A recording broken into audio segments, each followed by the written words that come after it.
It's 490 BC, and Persia's massive empire threatens Greece and the city-state of Athens. Everything was on the line for the Athenians. They knew that if the Persians took their city, it meant complete destruction. To save Greece, Commander Miltiades and his citizen army must defeat Persian commander Datis and his imperial forces at Marathon. No Greek army had ever defeated a Persian army before, so they must have been very, very scared of the prospects.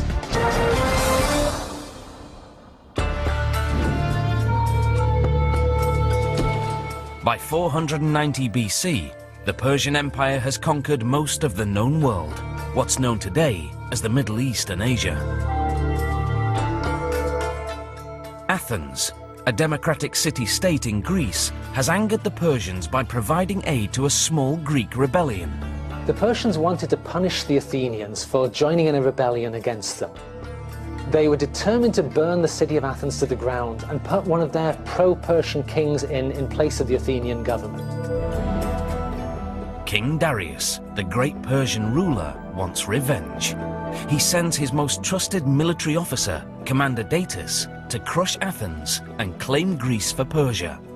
With Greece under Persian control, there would be nothing to stop the empire's expansion into Western Europe.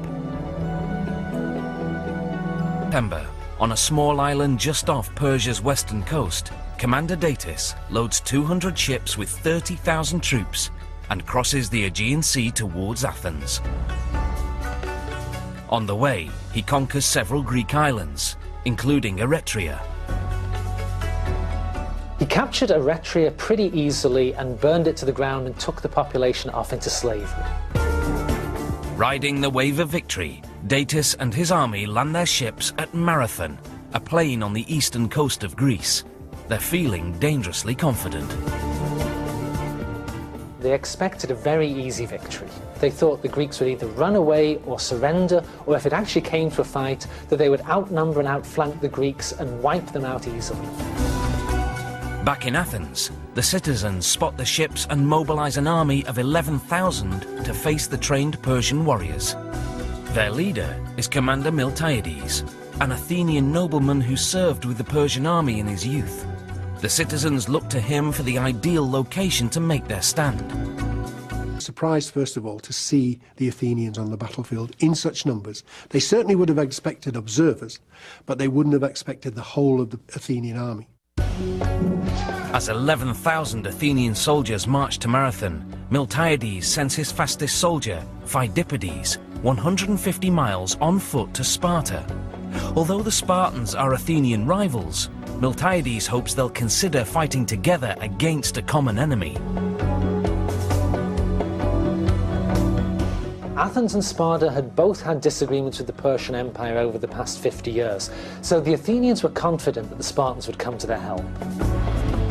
But when Phidippides arrives, the Spartans are in the middle of a religious festival. They will not march until the full moon, nearly a week away. The Athenians are on their own to face the Persian attack.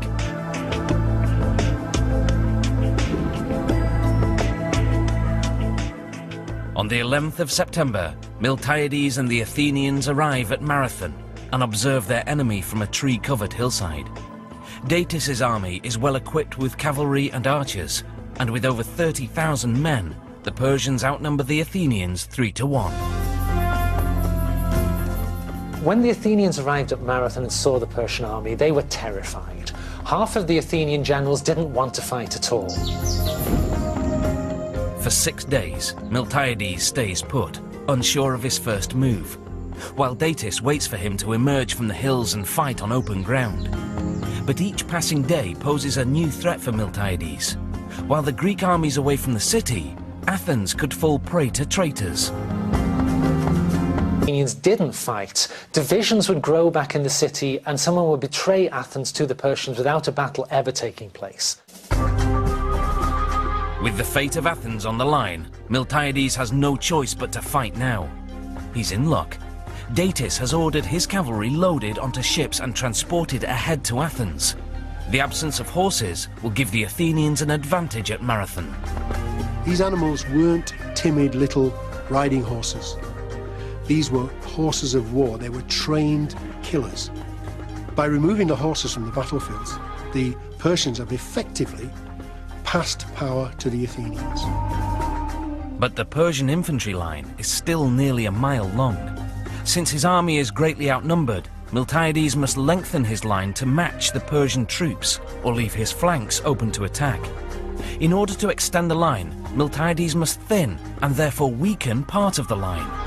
Extend and therefore thin his formation to match the Persian line. Commander Miltiades deliberately weakens the center of his line, leaving the flanks strong. The Athenians walk shoulder to shoulder down the hill towards the waiting enemy. The Athenians must have been terrified as they marched down the hill toward the Persian army. Probably very few Athenians thought they would make it out of this battle alive. As the Athenian army approaches, Datis orders the Persians to stand ready with marching too closely to make zigzag effective, and cowering under shields will slow the advance. But he Advanced against the Persian army. Miltiades ordered them to advance at double speed to close the ground between themselves and the Persians as quickly as to advance at the double comes from, going twice as fast as usual to give the Persian archers only half the time to shoot arrows at. With the Greek army charging, the Persians overshoot their arrows with no time to reload. The two armies collide in fierce hand-to-hand combat. The big spears are coming down, the fighting swords are coming out, the huge great metal shields are being brought into action. Soldiers lie dead on the battlefield. So far, Miltiades' strategy is working exactly. Miltiades orders his troops to chase the retreating Persians into a nearby marsh, where the foreign invaders suffer disastrous consequences. This was a very deadly and dangerous place, and the Persians didn't know their way around in this march. So hundreds and hundreds of them drowned in the muddy waters. Meanwhile, the Greeks in Miltiades' weaker center line are in trouble. Here the Persians are taking ground. If Miltiades doesn't act fast, the Greek center line will collapse and Persian forces. It's late morning on the 17th of September 490 BC. The Greek and Persian armies are in the thick of battle on the plains of Marathon. Commander Miltiades and the outer flanks of his Athenian troops have overpowered the wings of the Persian line and have them on the run.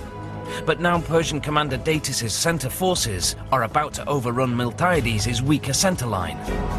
Wings had broken through the Persian army. Miltiades got his men together, stopped the pursuit and turned them around to bring them back to attack the Persian center in its rear and destroy it completely. Realizing defeat, Datis orders his remaining forces to retreat to the safety of the Persian ships. The Athenians follow their enemy into the crashing surf and cut them down as they flee. The Persians were fighting now to save their very lives, and so consequently the fighting within the surf line would have been particularly ferocious. Despite heavy casualties, many Persian soldiers managed to board their ships. Miltiades must not let them leave the harbor. If the Persians managed to get back on their ships after the battle and sail around to Athens, they might still capture the city of Athens. Miltiades tells his soldiers to use flaming torches to set the Persian ships on fire. But they only managed to destroy 7 of the 200 vessels. As feared, the remaining ships set sail in the direction of the Bay of Phaleron, a port on the peninsula near Athens.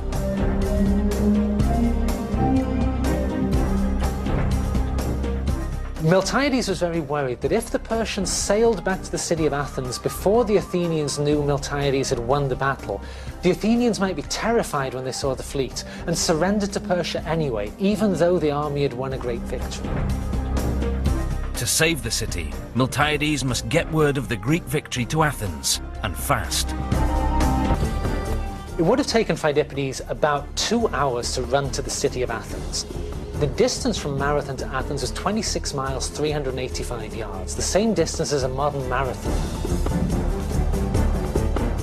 Phidippides runs to Athens at top speed. Upon arrival, he announces breathlessly, "We have won," and collapses dead on the spot. Meanwhile, Commander Miltiades and his men race towards Athens to defend the city. but there's a chance they won't arrive in time. The citizens of Athens may have to fend for themselves.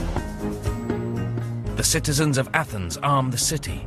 Every man, woman and child stand visibly along the walls and in windows to make the city look well defended. What you're trying to do is you're trying to bluff the enemy. If you look like a soldier, you might very well be a soldier. Datis sails into Phaleron Bay, ready to swarm Athens. But to his dismay, the city appears well armed. Meanwhile, Miltiades and his victorious Greeks are fast approaching.